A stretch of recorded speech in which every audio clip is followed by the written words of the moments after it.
not just one facet kind of a loss. This is a tragedy on several levels. 2 Metro police officers are laid to rest, and now their colleagues and so many others start the long healing process. Good evening and welcome to Local 5 News, home of WeAreIowa.com. I'm Stephanie Engelson. And I'm Jack Miller. Tonight, Central Iowans are still looking to heal after losing the lives of 2 Metro officers. It's been a week since a man ambushed 2 officers in their police cars. Since then, 24-year-old Urbandale officer Justin Martin and 38-year-old Des Moines Police Sergeant Tony Bominio have been laid to rest. Family, friends, and strangers said their goodbyes during heartfelt funeral services. Tonight, many people are looking for ways to move forward. And Local 5's Ashley Carrasco spoke with a chaplain who works with the Iowa State Patrol to help troopers get through times just like these. She joins us now live to share what he had to say. Ashley.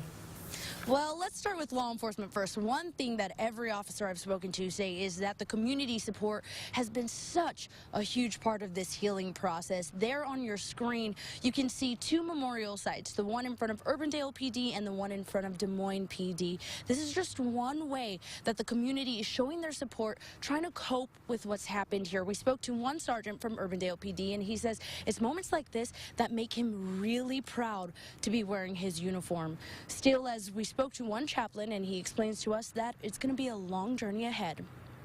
It just breaks your heart when you see the kids and the spouse and the families and the mom and dads and the heartache they go through.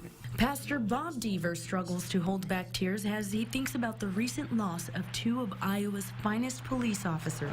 We lost innocence, I think, here locally. The community, not knowing what to do but wanting to help, poured in with food donations and gifts. And while it comforts the officers impacted, Pastor Deaver points out there's another type of physical and emotional grief lingering. When these guys leave to go to work, don't think for a second that their spouses aren't thinking that would this be them or could this be the day? Pastor Deaver explains there are 4 levels of healing: physical, emotional, social, and spiritual.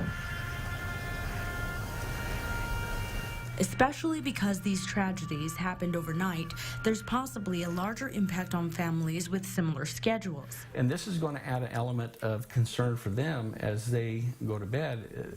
Nobody wants to be woke up in the middle of the night with a chaplain and a police officer standing at the door. He says we need to be there for one another through these phases, even if the person does not want to talk about their feelings. You don't have to fix their problem because you can't, but you can just listen. For those of you who are feeling discouraged by this tragedy, Pastor Deaver has one last message for you. Strengthen your understanding of your purpose.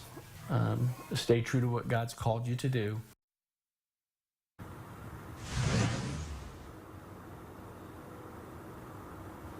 We're here on Capitol Hill, and we wanted everyone to see all the lights of the city because, as many of you know, through this tragedy, it's brought unity, and these lights are just a symbol of the city as one whole. Now, the chaplain explains to anyone out there who's still struggling with this, you are not alone. He's dealt with multiple officer shootings and has experienced the losses with those families. He encourages all of you to find someone you can relate to, find someone you can trust, and make sure to find those people that you can talk to so you can begin the healing process. Live in Des Moines, Ashley Carrasco, Local 5 News. We are Iowa.